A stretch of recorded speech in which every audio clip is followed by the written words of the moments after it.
Esto es Urbanidades, un proyecto de la Fundación Recreando Ciudades que surge a partir de nuestra curiosidad por explorar qué pasa en las ciudades, en los espacios públicos y en los entornos urbanos en general, y quiénes forman parte de todo ello.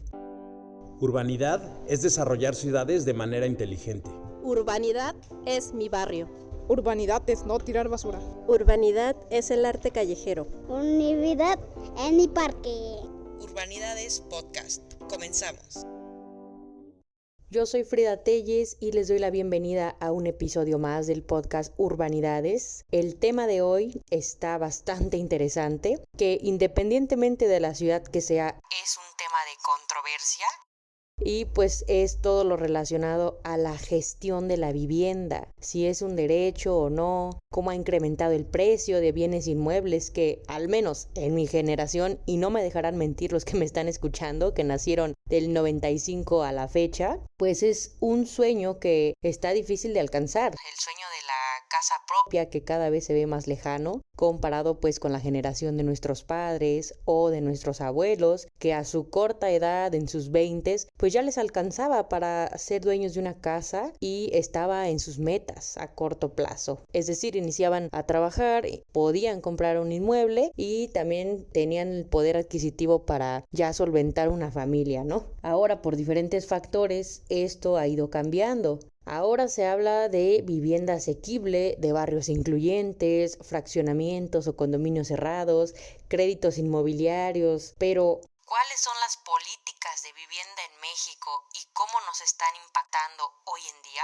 Para ello nos acompaña Jorge Salgado Ruiz, quien es delegado del Infonavit en Morelos, quien tiene mucha experiencia en estos temas de urbanismo y sobre todo de vivienda, que es por lo que estamos aquí hoy. Jorge es licenciado en Arquitectura por la Universidad de Anáhuac, cuenta con estudios de paisaje y gestión de territorios, tiene más de 15 años de experiencia en proyectos de planeación y desarrollo urbano. Jorge, bienvenido. ¿Qué tal? Muchísimas gracias. Es un gusto para nosotros tenerte en este espacio de difusión y sobre todo de discusión.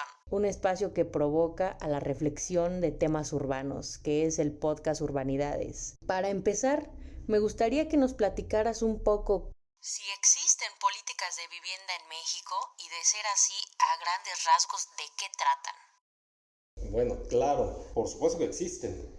Y hay un documento, pues justamente, que es la Política Nacional y es la Estrategia Nacional de Vivienda, que van de la mano con la Estrategia Nacional de Ordenamiento Territorial, y todo esto va liderado por SEDATU, es quien establece la política de vivienda. Y por primera vez en muchísimos años, el Infonavit pues es un instituto que se ha alineado a estas políticas y ha trabajado por hacerlas, porque antes pues como que se dictaban y cada quien iba por su lado, ¿no? El Infonavit trata de hacer negocio cuando no lo es un instituto de seguridad social del Estado mexicano que pues está para acompañar y los trabajadores de México a formar un patrimonio. Pero es importante que se den créditos de calidad, cumplan y que contribuyan a la Estrategia Nacional de Vivienda y no a echar a perder una estrategia o algo porque a fin de cuentas con créditos pues tú puedes fomentar e inducir el desarrollo hacia donde va o debiera ir o hacia donde no y decir pues nos vamos a donde le convenga más al desarrollador, ¿no? Y sale barato y pues ahí hay vivienda, ¿no?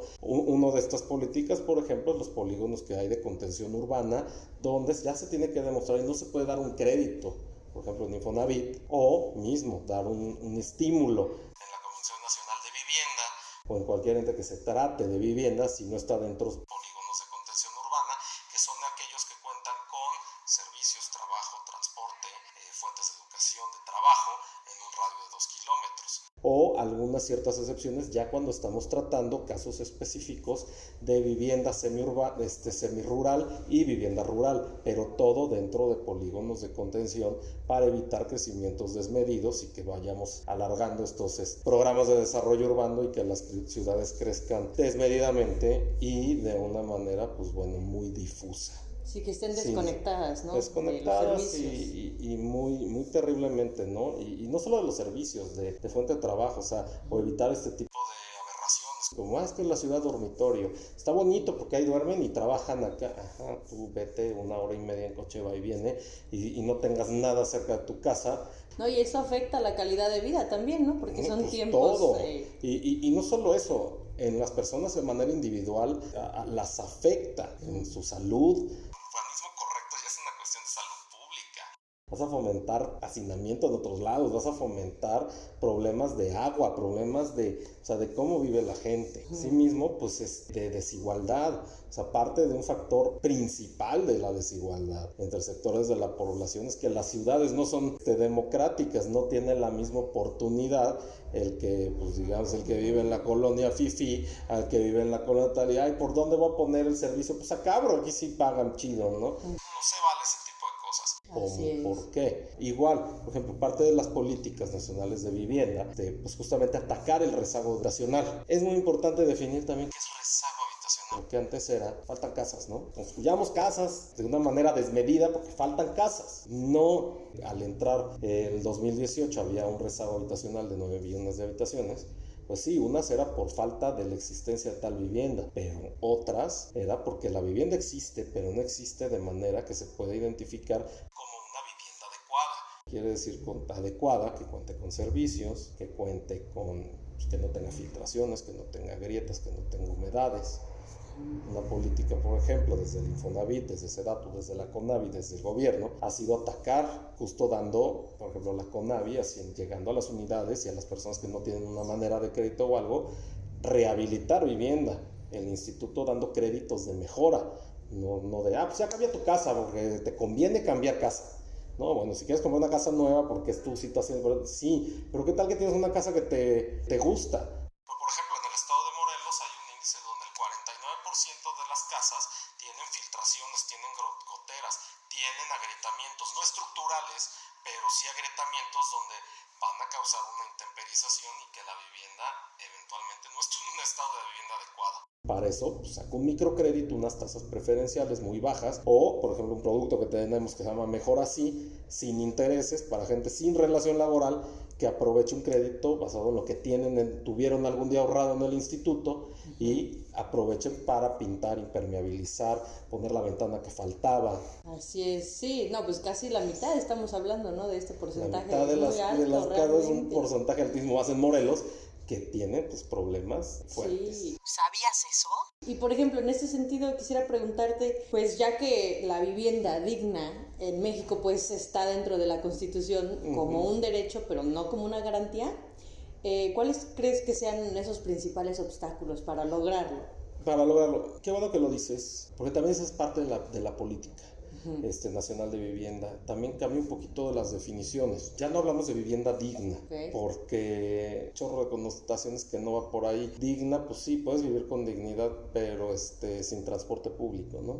Ya. O sea, está bien bonita tu casa en el campo, tu cabañita allá arriba, y ¿por qué no eres Zaratustra para vivir alejado de la sociedad, no? Y vives muy dignamente. Así es. Entonces es de vivienda adecuada. Yo sé que son este tipo de cosas donde dicen, bueno, que pues ya nos estamos metiendo en cosas de semántica, pero es muy importante este análisis semántico para tener el concepto de vivienda adecuada, porque no solo es que esté digna y bonita tu casa, bien pintadita con tus ventanitas y tu tejita, que tenga servicios y que puedas tener tu chamaco en una escuela cerca, y que bueno, si yo ya quiero trasladarme a otro lado por trabajo es porque quiero, no porque tengo. O sea, ya las cosas donde tengo que buscar satisfactores y buscar quien satisfaga todas mis necesidades básicas, si tengo que hacer un traslado es porque quiero y no porque tengo. O sea, y que pueda ser mi vida, que tenga espacios de esparcimiento, también espacios culturales, no solo nada más vivir pues al límite pues, de que apenas de sobrevivir, ¿no? Claro, sí, claro, pues todo lo que acompaña a una ciudad justamente, ¿no? Entonces, pues, ¿qué cosas tenemos que es complicado? Pues bueno, uno, la planeación urbana, donde muchos, al recaer en los municipios, pues ha sido olvidada, ¿no? En el estado de Morelos todos los planes de desarrollo urbano están... Así es. Súper olvidados, súper viejos, súper desactualizados. Que independientemente que deben de participar tanto la iniciativa privada como los sectores sociales, como gobierno, para hacer un instrumento integral y se someta a consultas públicas. Pero, por ejemplo, una cosa es que no dejar que meta la cuchara pues el capital, cosa que a veces pues lo ocupa pues para hacer más capital y no para favorecer a la sociedad. Pues apruébenme áreas aptas del desarrollo urbano, ahí en los terrenos ejidales de acá al lado los transformamos. O sea, ese tipo de desincorporaciones son terribles. Por ejemplo, desincorporar una tierra social dedicada al campo, pues no va a agarrar la gente dedicada al campo y con la lanita que ganó va a poner una fondita en la ciudad. Va a agarrar otra tierra que lo más seguro será un área, además va a agarrar la más fértil que encuentre y probablemente es un área de natural protegida, porque pues ahí se dan bien las cosas. Porque además tenemos esta contradicción natural de que las tierras arables son las menos productivas y las tierras que no debieran de ser arables pues son las que dejan más, ¿no? Pero pues así nos acabamos toda la parte natural, ¿no? Y por eso también la planeación. Por suerte en el estado de Morelos sí tenemos una ley de protección al medio ambiente, de equilibrio ecológico, que nos ayude mucho a tener programas de ordenamiento ecológico que son mucho más integrales y que son una pauta para que tengamos un programa de desarrollo urbano y no nos vayamos invadiendo cosas que no. Y también es muy bueno que se haya acabado esta discusión a partir del 2016, porque antes decían, ¿qué vale más? ¿El programa de ordenamiento ecológico o el urbano? No, yo digo, no, ya no se dice. Se estableció en la Ley General de Ordenamiento Territorial que cualquier instrumento que garantice la preservación del medio ambiente o declaratoria medioambiental va por encima del desarrollo. Entonces, sí, eso está súper bien, qué bueno que esas ya... cosas son bien, pero ¿qué obstáculo es? Tener tanto la gente como autoridades que lo respeten, que no piensen que se pueden ir por la libre, que fomenten ese tipo de desarrollo. Esa es una parte, y también tener el personal técnico calificado para hacer estos dictámenes tanto ecológicos como urbanos. Sí, pues de hecho yo estaba viendo que apenas ya se está haciendo este proyecto, ¿no? De plan de desarrollo urbano sustentable, supuestamente. Entonces es una actualización que nada más por mencionar el dato, pues lleva 14 años sin actualizarse, entonces ahí se ve claramente, ¿no? También no creas, una concientización y educación social responsable es un obstáculo también fuerte, por ejemplo, más en lugares como Morelos, como Cuernavaca, que todavía hablar de una intensificación del uso del suelo, te dicen, ¿edificios cómo? Y como si dijeras, Satanás va a llegar aquí. Sí, está totalmente satanizado los edificios como algo horrible. Yo diría, ¿por qué? A mí se me hace más terrible que esté tan bien visto que haya tanta vivienda unifamiliar. La vivienda unifamiliar se refiere a un inmueble en donde habita una sola familia. Por lo general, están separadas de otras casas por una pared, tienen sus propias entradas y salidas, además de acceso directo a la calle, es decir, que no comparten ningún área común. Yo en general estoy en contra, yo vivo en un edificio, claro, una edificación responsable donde, por ejemplo, si no tuviéramos este asunto de los coeficientes de ocupación que tenemos así, de intensidad del suelo, tantos habitantes por... Eso ya no se debe usar, deberíamos de tener coeficientes de ocupación, no de intensidad, donde, pues sí, entre más arriba te vayas, más dejas abajo libre, más puedes desarrollar, y un balance dentro que es área privativa, pública y demás, ¿no? Pero, y de área verde también. Y por eso de área verde, de que es verde, o sea, entre más deje verde, pues más me puedo ir para arriba, puedo hacerlo un poquito más intenso, no dejando eso, y también un balance dentro de, pues sí, que es mío y que también debo de dejar de uso público, y pues no se vuelve este rollo así, ciudad gótica, todo para arriba, sin un gramo verde, ¿no? Digo, por ejemplo, hay un ejemplo muy claro, Moscú, donde encuentras grandes edificios y grandes espacios de área verde pública, y nunca ves una ciudad extensa, pero ves torres, y una cosa bien importante, está prohibida la vivienda unifamiliar. No existen las casas, porque todavía es muy terriblemente mal visto, como tanto ecológicamente, gente que defiende, no, los edificios son malos. No, los edificios no son malos. Prefiero tener para arriba y lograr dotar y que la ciudad se contenga sola, a vete hasta la orilla y síguele construyendo. ¿Y cómo llevas el agua? Y luego no solo la lleves, ya la llevaste. Y ahora da el mantenimiento, por eso los sistemas de agua son deficientes y son insostenibles. Entonces es muy complicado. ¿Cómo garantizas igualdad? ¿Cómo garantizas escuelas? O sea, no es nada más haz las casas allá y las fuentes de trabajo y las escuelas y los parques y todo el equipamiento necesario para tener una vivienda adecuada. Así es, sí, son muchos temas que engloban, ¿no? O sea, para poder llegar a un objetivo en particular. Y ahorita que dices la igualdad o desigualdad, Igual me gustaría que mencionaras un poco sobre pues este tipo de viviendas o la desigualdad espacial que existe, sobre todo digamos aquí en Morelos o en Cuernavaca. El término desigualdad espacial o justicia territorial, que para nosotros es más acertado decir injusticia territorial, se refiere a la situación que viven algunos grupos sociales de falta de servicios básicos derivado de la planeación del territorio que favorece a ciertos grupos de poder. En pocas palabras, son las injusticias percibidas por los ciudadanos en su cotidianidad.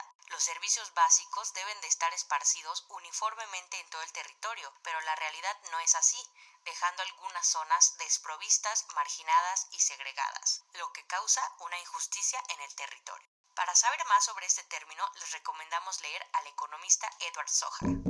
Pues no solo la vivienda, en la ciudad. Se habla, por ejemplo, mucho del derecho a la vivienda, pero también hay un concepto que debemos de poner, que tenemos derecho a la ciudad. Claro. Tenemos derecho de vivir una ciudad que no nos dañe, que no sea ir remando como a contracorriente. Una ciudad que nos incluya y que nos dé una igualdad de que tanto el del estrato social más alto como el que menos ingresos tenga que caminar lo mismo para tener un área verde, y que mi área verde pues sea verde y no tierra, ¿no? O sea, no un lodazal y pues ahí está, o tu cancha de ojalá lodazal, ahí está tu plancha de cemento para que te haces término medio, ¿no? La calidad del espacio público debe ser lo mismo, o sea, que el mismo, transporte público lo podamos usar todos de manera igual, ¿no? Sí, o sea, claro. Mismo regular el transporte, regular la movilidad, favorecer de que todos nos podamos mover como nos dé la gana. O sea, eso igual que pues yo quiera caminar, no tenga que caminar, o no tenga ni siquiera por dónde caminar. O sea, que no todo sea dedicado, todo el recurso de infraestructura para el automóvil, y lleguemos a un grado ridículo, como en Los Ángeles, donde el 80% del territorio está dedicado para automóviles, no para la gente. Es una Houston ciudad también, otra ciudad americana también. Sí, y todo, o sea, y son 80% para automóviles. ¿Qué quiere decir? Que todos son calles o estacionamientos. O sea, al revés, en lugar de área verde, dedicar cosas de área verde, de esparcimiento, de espacio público, son estacionamientos. ¿Quién vive ahí, el coche o la gente? Y lo mismo, o sea, ¿para quién estás diseñando? ¿Qué igualdad? Lo mismo. Y si no tengo coche, ya me excluyeron de la ciudad. Mi capacidad de vivir en la ciudad ya se determina nada más por el hecho de que me alcance o no me alcance para comprar un auto. Y que tengo que tener coche porque lo tengo que tener, porque si no, pues moverme es impresionante. Y lo mismo, todos los recursos son limitados, ¿no? Entonces, ¿cómo voy a dar servicio a tantos coches? Y luego, o sea, imagínate, una ciudad tan rica como Los Ángeles, pongo este tipo de ejemplos porque desgraciadamente aquí, en lugar de irnos por un sistema de movilidad Ámsterdam, siempre preferimos el Detroit y el urbanismo yankee, que es terrible, y bueno, con unos recursos todavía mucho menores, ¿no? Siendo una ciudad, un estado que por sí solo, si se independizara, de todas maneras seguiría en las 10 economías más grandes del mundo, y no le alcanzan más que para tener 2 líneas de metro malísimas. La Ciudad de México tiene más líneas de metro, sí, unos camiones terribles, que ni a ellos les alcanza la lana para mantener esos kilómetros y kilómetros. Hay tipo de política pública, por ejemplo Japón, donde no puedes tener un coche más de 10 años. Más de 10 años se chatarriza, o tendrás que justificar de veras que es un auto clásico, pagar unos impuestos brutales por tenerlo, y aún así te limitan a nada más ciertos días lo puedes sacar. A lo mejor no sé, lo mismo, no vamos a copiar y tener tan estricto, pero sí debe de haber un automóvil, una vida útil donde ya te genera más problemas. La ciudad debe de estar, no servirme, pero sí ser una cosa simbiótica donde podamos un espacio convivir, no que vaya en contra de mí, no que sea este ente patógeno que me esté tratando de asesinar día con día. Coincido contigo en ese sentido, Jorge. Nosotros necesitamos viviendas y en general ciudades más amigables y, como ya decíamos, más adecuadas. Pero bueno, este tema es amplio y por hoy hasta aquí llegamos con la primera parte. Sintonízanos la siguiente semana con la segunda parte para seguir hablando de vivienda, que estaremos tocando un tema, un fenómeno muy presente, que es la vivienda deshabitada, y de organismos como el Infonavit para ver de manera más concreta de qué se encargan, cómo nos benefician y qué tipos de programas hay, porque hubo una reforma hace pocos años que amplió nuestro abanico de posibilidades. Entonces yo creo que a todos nos puede interesar. No se lo pierdan, nos escuchamos a la próxima.